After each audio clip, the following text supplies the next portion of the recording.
श्री कृष्ण गोविंद हरे मुरारी, हे नाथ नारायण वासुदेव। श्री कृष्ण गोविंद हरे मुरारी, हे नाथ नारायण वासुदेव। ओम नमो भगवते वासुदेवाय। ओम नमो भगवते वासुदेवाय। सच्चिदानंद रूपाय विश्वोत्पत्त्यादि हेतवे तापत्रय विनाशाय श्री कृष्णाय वयं नमः। सच्चित आनंद स्वरूप परमात्मा जो सृष्टि की उत्पत्ति, पालन और संहार करता है तथा जीवों के आध्यात्मिक, आदि दैविक, आदि भौतिक तापों को नष्ट करने वाले हैं, अर्थात उनके मानसिक, शारीरिक और भौतिक दुखों को दूर करने वाले हैं, उन श्री कृष्ण भगवान को हम नमस्कार करते हैं। श्री कृष्ण गोविंद हरे मुरारी, हे नाथ नारायण वासुदेव। श्रीमद्भागवत एकादश स्कंद अथ एकोनविंशोऽध्यायः। श्री भगवानुवाच यो विद्याश्रुतसम्पन्न आत्मवान्नानुमानिकः मायामात्रमिदं ज्ञात्वा ज्ञानं च मयि संन्यसेत्।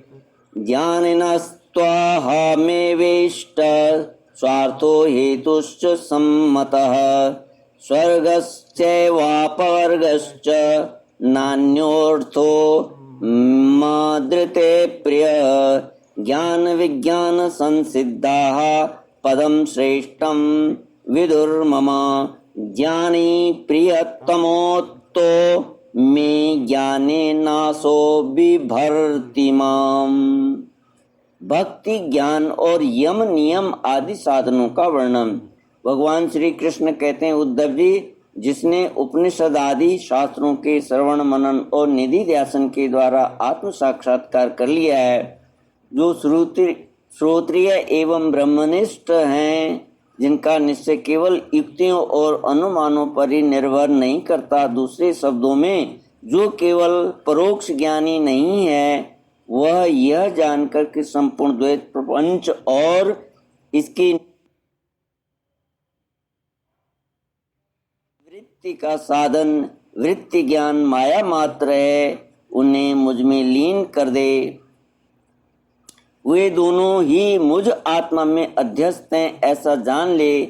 ज्ञानी पुरुष का अभीष्ट पदार्थ मैं ही हूँ, उसके साधन साध्य स्वर्ग और अपवर्ग भी मैं ही हूँ। मेरे अतिरिक्त और किसी भी पदार्थ से वह प्रेम नहीं करता। जो ज्ञान और विज्ञान से संपन्न सिद्ध पुरुष हैं, वे ही मेरे वास्तविक स्वरूप को जानते हैं, इसलिए ज्ञानी पुरुष मुझे सबसे प्रिय है।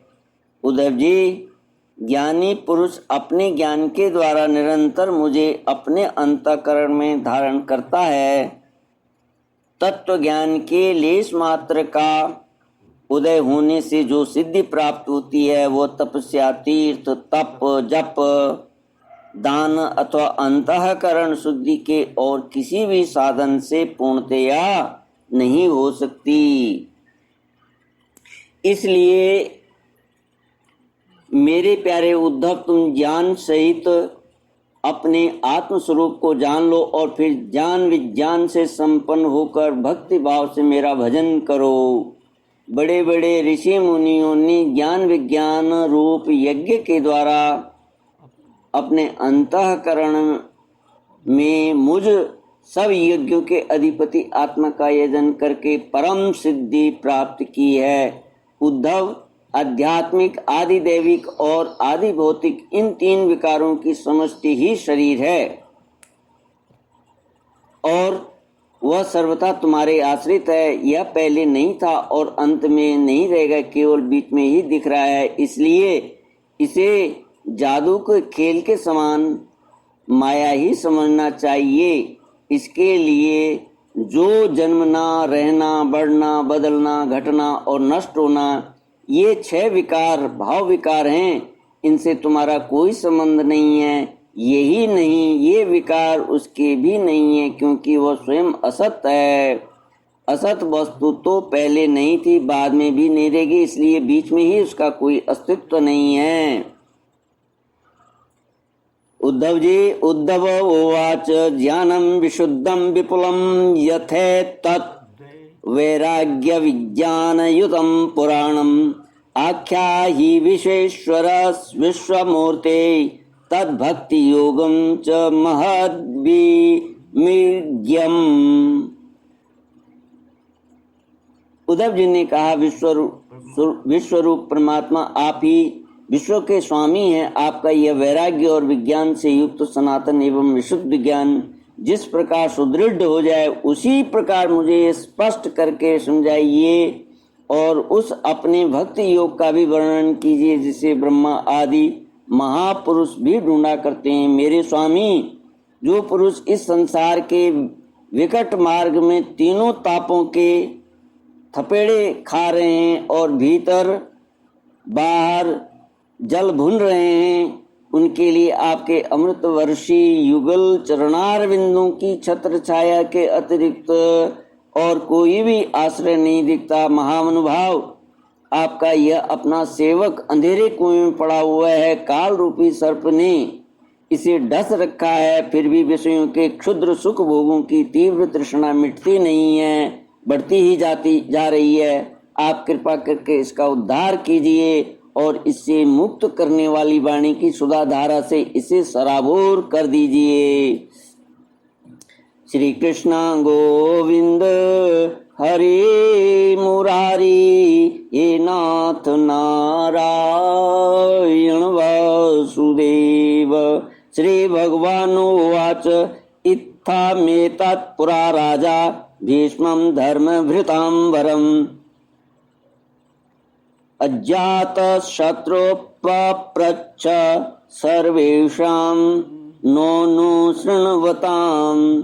भगवान श्री कृष्ण ने कहा, उद्धव जी, जो प्रश्न तुमने मुझसे किया है, यही प्रश्न धर्मराज युधिष्ठिर ने धार्मिक शिरोमणि भीष्म पितामह से किया था। उस समय हम सब लोग वहाँ विद्यमान थे, जब भारतीय महायुद्ध समाप्त हो चुका था और धर्मराज युधिष्ठिर अपने स्वजन संबंधियों के संहार से शोक विवल हो रहे थे। तब उन्होंने भीष्म पितामह से बहुत से धर्मों का विवरण सुनने के पश्चात मोक्ष के साधनों के संबंध में प्रश्न किया था।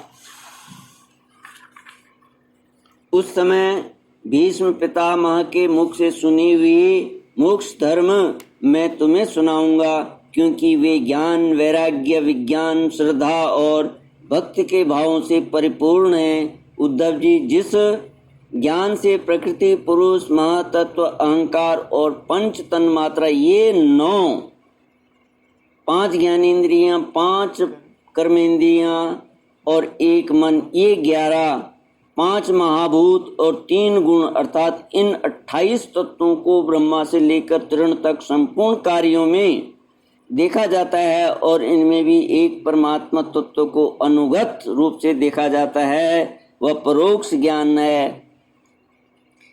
ऐसा मेरा निश्चय है। जब जिस एक तत्व से अनुगत एकात्म तत्वों को पहले देखता था, उनको पहले के समान न देखे, किंतु एक परम कारण ब्रह्म को ही देखे, तब यही निश्चित विज्ञान अपरोक्ष ज्ञान कहा जाता है। इस ज्ञान और विज्ञान को प्राप्त करने की युक्ति यह है कि यह शरीर आदि जितने भी त्रिगुणात्मक सावयव पदार्थ हैं, उनकी स्थिति, उत्पत्ति और प्रलय का विचार करे। जो तत्व वस्तु सृष्टि के प्रारंभ में और अंत में कारण रूप में स्थित रहती है, वही मध्य में भी रहती है और वही प्रतिमान कार्य से प्रतीयमान कार्यांतर में अनुगत भी होती है। फिर उन कार्यों का प्रलय अथवा बाध होने पर उसके साक्षी एवं अधिष्ठान रूप से शेष रह जाती है, वही सत्य परमार्थ वस्तु है, ऐसा समझे। श्रुति प्रत्यक्ष एति है या महापुरुषों में प्रसिद्धि और अनुमान प्रमाणों में यह 4 मुख्य हैं। इनकी कसौटी पर कसने से दृश्य प्रपंच अस्थिर, नश्वर एवं विकारी होने के कारण सत्य सिद्ध नहीं होता। इसलिए विवेकी पुरुष इस विविध कल्पना रूप अथवा शब्द मात्र प्रपंच से विरक्त हो जाता है। विवेकी पुरुष इस विविध कल्पना रूप अथवा शब्द मात्र प्रपंच से विरक्त हो जाता है। विवेकी पुरुष को चाहिए कि वह स्वर्ग आदि फल देने वाले यज्ञादि कर्मों के परिणामी नश्वर के होने के कारण ब्रह्मलोक पर्यंत स्वर्ग आदि सुख अदृश्य को भी इस प्रत्यक्ष विषय सुख के समान ही अमंगल, दुखदायी एवं नाशवान समझे। निष्पाप उद्धव जी, भक्ति योग का वर्णन मैं तुम्हें पहले ही सुना चुका हूँ, परंतु उसमें तुम्हारी बहुत प्रीति है, इसलिए मैं तुम्हें फिर से भक्ति प्राप्त होने का श्रेष्ठ साधन बतलाता हूँ। जो मेरी भक्ति प्राप्त करना चाहता हो वह मेरी अमृतमयी कथा में श्रद्धा रखे, निरंतर मेरी गुण लीला और नामों का संकीर्तन करे, मेरी पूजा में अत्यंत निष्ठा रखे और स्तोत्रों के द्वारा मेरी स्तुति करे, मेरी सेवा पूजा में प्रेम रखे और सामने साष्टांग लौट कर प्रणाम करे, मेरे भक्तों की पूजा मेरी पूजा से बढ़कर करे और समस्त प्राणियों में मुझे ही देखे, अपने एक एक अंग की चेष्टा केवल मेरे लिए ही करे, वाणी से मेरे ही गुणों का गान करें, अपना मन भी मुझ में ही अर्पित कर दे तथा सारी कामनाएं छोड़ दे, मेरे लिए धन भोग और प्राप्त सुख का भी परित्याग कर दे, और जो कुछ यज्ञ दान हवन तप व्रत और तप किया जाए वह सब मेरे लिए ही करे। उद्धव जी, जो मनुष्य इन धर्मों का पालन करते हैं और मेरे प्रति आत्मनिवेदन कर देते हैं, उनके हृदय में मेरी प्रेममय भक्ति का उदय होता है, और जिसे मेरी भक्ति प्राप्त हो गई है उसके लिए और किस दूसरी वस्तु का प्राप्त होना शेष रह जाता है।